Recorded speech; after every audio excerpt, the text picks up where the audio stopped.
আমরা তো social media নাড়াচাড়া করি।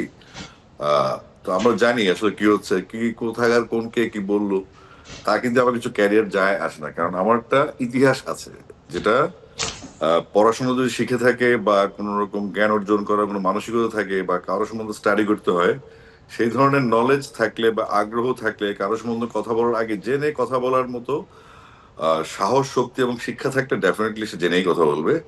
তো যে কারণে আমি সমালোচনাকে মোটেও পাত্তা দিচ্ছি না। মাত্র কাজে শুরু হওয়া, এখন বোর্ডের কোনো কারোর সাথেই কথা হয়নি। আমি এখন ঢাকার বাংলাদেশের বাইরে আছি কনসার্টে। আমি আসবো, সব তুফান মেলো ঠিক হয়ে যাবে, একদম ঠিক হয়ে যাবে আরামসে, কোনো চাপের কিছু নেই। আর সমালোচনা, জুলাই বিপ্লবের পরে আমরা তো অনেক কথা বলতে পারছি, ওই ডিলিট করে দাও, সমস্যা হবে, এইগুলি আলোচনার দিন শেষ। মানুষ সমালোচনা করবে, সমালোচনা করতেই পারে, আমরাও সমালোচনা করি। তো বিসিবির ফারুক ভাই আসার এক পর্যন্ত কোন প্রেসিডেন্টটা ক্রিকেটার ছিল, আমি ডাইরেক্টর বাদ দিলাম, সেটা একটা গবেষণা আমার কাছে আছে। ফারুক ভাই আসার এক পর্যন্ত কোনো ক্রিকেটারের বিসিবির প্রেসিডেন্ট ছিল না।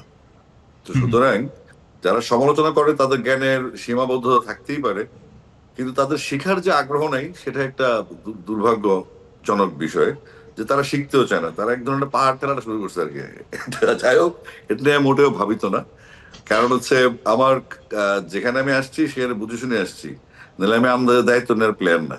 তো সেক্ষেত্রে আমার যখন কাজ শুরু হবে এবং আমি যখন কাজের প্ল্যানিং নিয়ে কথা বলবো, ডেফিনেটলি এটা মানুষের কাছে যাবে। আর এখন আপনি যে সমালোচনাটা বলছেন, ক্লাসিফাইড সমালোচনা হইতে হবে।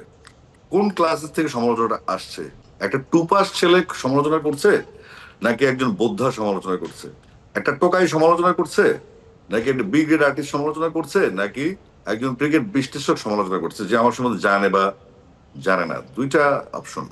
তো যারা জানে তাদের বক্তব্য নিচ্ছি। আর ইনফ্যাক্ট যে দুই একজন অর্বাচীনের মতো বকছে, বকুক। দেশের এই বিপ্লবের সময় মানুষ তো কথা বলবেই, বলুক। এখন আমার আসলে ওইগুলো নিয়ে কোনো মাথা ব্যথা নেই। আমি এখন শো নিয়ে ব্যস্ত আছি, পাশাপাশি অপেক্ষা করছি 6 তারিখ যে নির্বাচনটা শেষ হবে, তারপরে যখন বোর্ড ডিরেক্টরদের মিটিং কল হবে, তখন কি করব, কি প্ল্যান, কোন ডিপার্টমেন্টে যাবো, কি নিয়ে কিছু ভাবনা তোমার আছে। দীর্ঘদিন যাবত এই সার্কিটে কাজ করছি।